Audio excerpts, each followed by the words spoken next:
In Halo Season 2, Episode 3 Visegrad, Master Chief, Pablo Schreiber, searches for Talia Perez, Christina Rodlow, the UNSC Marine he saved from the energy sword-wielding elites on Sanctuary. Corporal Perez, who specializes in linguistics for her Marine Corps Communications Unit, is unnerved by what happened before the Covenant glassed the planet. At first, she refuses to publicly align herself with John 1:17. The chief is insistent that the Covenant forces were using Sanctuary as a training ground. When John discovers what really happened to Cobalt Team at Reach's Visegrad comms relay, he can't just turn a blind eye.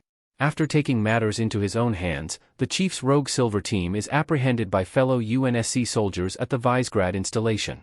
In the wake of Master Chief's insubordination, Halo's Admiral Jacob Keyes, Danny Sapani, removes John from active duty and submits him for a psychological evaluation, dismissing the chief's suspicion about the Covenant already being on Reach as delusional.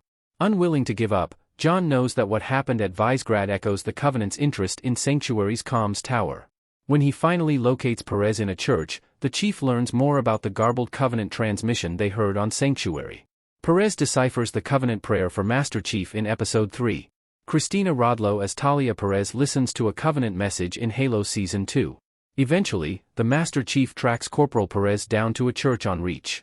The Marine correctly assumes that it's John's first time in such a sacred place, prompting the two to discuss the inherent safety people feel when taking refuge in faith-based spaces.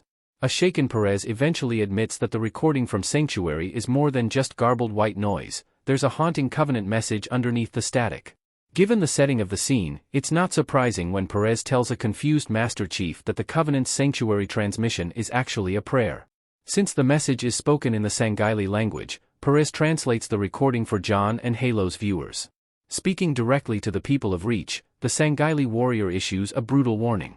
According to the elite, he and his forces come to the human stronghold without mercy or pity. In fact, the Sanghaili goes so far as to call himself the instrument of your destruction and refers to Reach as a burnt offering. The haunting Covenant message not only confirms the chief's suspicion about the enemy being on Reach, but ups the stakes for Halo's imminent Fall of Reach story. Halo's Sanctuary recording confirms how the Fall of Reach will play out. If viewers had any doubts about Halo's Invasion of Reach plotline playing out differently in the show's canon than that of the Halo games, the terrifying Sanctuary recording confirms that Reach will fall. Not only that, but the invasion of Reach holds an even greater meaning for the Covenant forces. The Sanghaili notes that blood spilled will guide them to the sacred ring and consecrate the great journey of the Covenant. Moreover, the elite calls himself the Covenant's Var Gadanai, or Death, hinting that the character may be the Silver Timeline's Arbiter replacement in future Halo episodes.